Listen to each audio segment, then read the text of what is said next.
Ancelotti fixait une date de retour pour Militao et Courtois. Les deux joueurs du Real Madrid approchent doucement mais sûrement de la fin de leur récupération. Leur entraîneur a même donné une date pour leur possible retour. Revoir Militao et Thibaut Courtois sur les terrains avant la fin de cette saison 2023-24 est une éventualité qui prend de plus en plus de poids. Tous deux victimes d'une rupture des ligaments croisés, on estimait que les chances qu'ils rejouent avant la saison prochaine étaient quasi nulles. Cependant, les progrès réalisés par le défenseur et le gardien sont tels que le staff médical du club se projette sur des dates de retour bien avancées comparées aux pronostics de départ. Interrogé sur l'état de santé des deux hommes, Ancelotti a même avancé une date, en conférence de presse. L'idée est de profiter des trêves, car nous allons avoir 2 pauses. Du 16 au 31 mars, il y aura une trêve internationale et ensuite une mini-pause pour la finale de la Copa del Rey. Courtois et Alaba commenceront à travailler avec l'équipe à ce moment-là et le 14 avril, après le match à Majorque, il pourrait être disponible pour jouer, a lancé l'Italien. Une bonne nouvelle, d'autant que les blessures auront fortement marqué la saison du Real Madrid. Ancelotti a d'ailleurs voulu souligner que ce que nous avons fait jusqu'à présent, en tenant compte des absents, est important. Le groupe n'a jamais baissé les bras malgré les difficultés. Nous avons beaucoup de confiance car nous voyons le retour de Militao et de Courtois approcher. Si nous continuons sur cette dynamique, la saison pourrait être très positive. La situation d'Arda Güler a aussi fait l'objet de questions.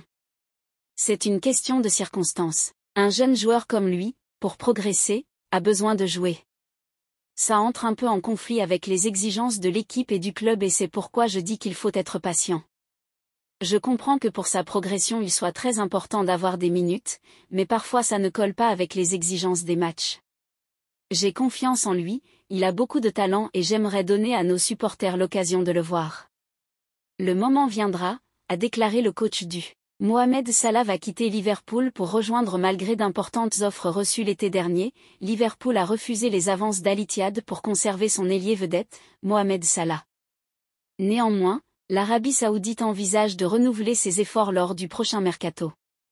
Malgré les offres extrêmement lucratives reçues l'été dernier, Liverpool a résisté aux avances d'Al Ittihad pour conserver leur ailier vedette, Mohamed Salah, 31 ans. Cependant, selon les informations rapportées par le Daily Mirror, l'Arabie Saoudite prévoit de revenir à la charge lors du prochain mercato pour tenter de recruter l'international égyptien, 98 sélections 56 buts. Cette fois-ci, les Reds pourraient être plus enclins à envisager un transfert de son joueur vedette, 28 matchs 19 buts et 9 passes décisives toutes compétitions confondues. Avec le départ annoncé du manager Jürgen Klopp à la fin de la saison et la situation contractuelle de Salah, qui est lié au club jusqu'en juin 2025, le leader actuel de la Premier League pourrait envisager la vente de sa star en cas d'une offre très alléchante. En effet, mercredi, l'ancien buteur des Pharaons, Mido, a fait une annonce audacieuse en prédisant la future signature de son compatriote en Arabie Saoudite. Neymar, la grande annonce. Neymar a envoyé un message de défi « No pain no gain », pas de douleur, pas de gain, alors qu'il revient d'une blessure au ligament croisé antérieur. L'attaquant de 32 ans a subi une lésion des ligaments du genou alors qu'il était en sélection avec le Brésil en septembre 2023. Il a quitté en larmes la défaite 2-0 contre l'Uruguay et a rapidement appris qu'il devrait subir une intervention chirurgicale avant d'entamer un long programme de rééducation. Après 4 mois d'absence, Neymar travaille en coulisses pour revenir le plus vite possible. Pour l'instant, la star de la samba se limite à des séances de gymnastique. Il a publié sur les réseaux sociaux une mise à jour sur le thème « Pas de douleur, pas de gain », le Sud-Américain étant prêt à pousser son corps à ses limites pour revenir en pleine forme. Un retour trop tardif ? L'ancienne superstar du FC Barcelone et du Paris Saint-Germain a rejoint le club saoudien de Pro League Al Hilal pour un contrat de 2 ans en août 2023. Casemiro va quitter Manchester United et est prêt à se séparer de Casemiro l'été prochain si des offres arrivent à hauteur de 40 millions d'euros. L'histoire entre Manchester United et Casemiro n'a pas réellement marché. Si bien que les Red Devils ne considèrent plus le Brésilien, arrivé pour 70 millions d'euros en 2022, comme intouchable. Les Red Devils envisagent de le céder cet été en cas d'offre à hauteur de 40 millions d'euros, indique l'insider Ekrem Konur. 2 clubs saoudiens sont d'ores et déjà sur le coup.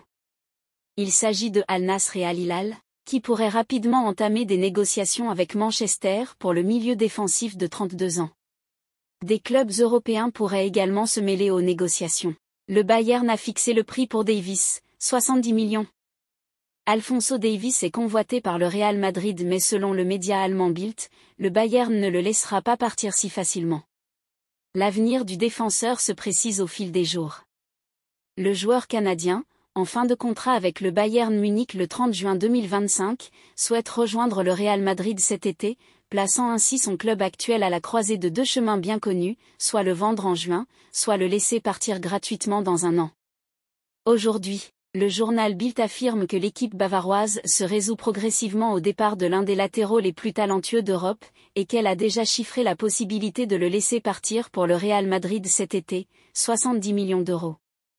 Les dernières réunions du club avec son agent pour discuter d'un éventuel renouvellement ont clairement montré que seul le Real Madrid compte désormais pour le Canadien. Un deal à 50 M €? Il y a quelques jours, le nouveau directeur sportif du club munichois, Max Eberl, a reconnu que des discussions étaient en cours avec les représentants du joueur, mais il a aussi passé un message clair, aucun club ne veut perdre ses joueurs gratuitement. Dans les bureaux de Valdebebas, on se prépare à entrer dans la phase de la signature qui concerne la négociation directe entre les deux clubs, une fois que Florentino Pérez aura donné son feu vert. Il est très probable que le Real commence par faire une offre inférieure, autour de 35 millions, étant donné qu'il ne reste qu'une année de contrat à Davies. La possibilité que l'opération se conclue à mi-chemin, autour des 50 millions d'euros, est tout à fait crédible. Mais la direction madrilène fera généralement preuve de beaucoup de tact dans ces négociations et ne lésineront pas sur quelques millions en plus ou en moins afin de conclure l'affaire à la satisfaction de toutes les parties concernées, comme ils l'ont fait il y a 10 ans dans un cas très semblable avec un autre joueur du Bayern, un certain Toni Kroos. Le milieu de terrain allemand avait rejoint la Casablanca dans une opération similaire lors de l'été 2014, bien qu'à hauteur de 25 millions. Et il est maintenant considéré comme l'un des recrutements les plus rentables de l'histoire récente du club. 4 grands renforts pour Ancelotti avant Valence ce vendredi matin, le Real Madrid réalise sa dernière session d'entraînement avant de se déplacer à Mestalla pour y affronter Valence. C'est un match qui sent la poudre, non pas en rapport avec le classement de Liga parce que le Real Madrid compte presque le double de points que le club chez mais plutôt aux événements de l'année dernière. Dans ce même stade, Vinicius avait été victime d'insultes racistes puis expulsé injustement par un arbitre dépassé. À l'aller, sans Jude Bellingham, les Merengues n'avaient pas eu de pitié pour Valence et le duo de Brésiliens, Vinicius et Rodrigo, avaient fait le spectacle, 5-1, au Santiago Bernabéu. Le Britannique est quant à lui à nouveau incertain pour cette affiche sauf que les toutes dernières nouvelles sont positives. En effet, Bellingham était à l'entraînement avec le reste du groupe ce vendredi matin en début de séance. Nous saurons un peu plus tard, avec le point presse de Carlo Ancelotti, s'il fera partie du groupe à Valence mais c'est une possibilité envisageable car il ne ressent plus de douleur à sa cheville. Mercato, Kimmich a une préférence entre le PSG, Manchester City et le FC Barcelone. En fin de contrat en juin 2025 au Bayern Munich, Joshua Kimmich, 29 ans, a des envies d'ailleurs en raison de ses frictions avec Thomas Tuchel. L'international allemand n'a que l'embarras du choix pour son futur. Joshua Kimmich a beau se passer des services d'un agent depuis des années, il souhaite désormais s'attacher les services d'un conseiller. Le signe qu'il planifie probablement un départ lors de la prochaine intersaison ? Pour le moment, et alors que son contrat au Bayern Munich expire dans 16 mois, le nouveau directeur du football, Max Eberl a fait savoir qu'il envisageait de rencontrer rapidement l'international allemand. Selon l'équipe, cette initiative pourrait arriver trop tard tant Kimmich songerait de plus en plus à relever un nouveau défi à l'étranger. Le PSG constitue une piste sérieuse pour cet été même si le natif de Rottweil serait surtout très intéressé par l'intérêt que lui porte le FC Barcelone, lui qui est également suivi par Manchester City.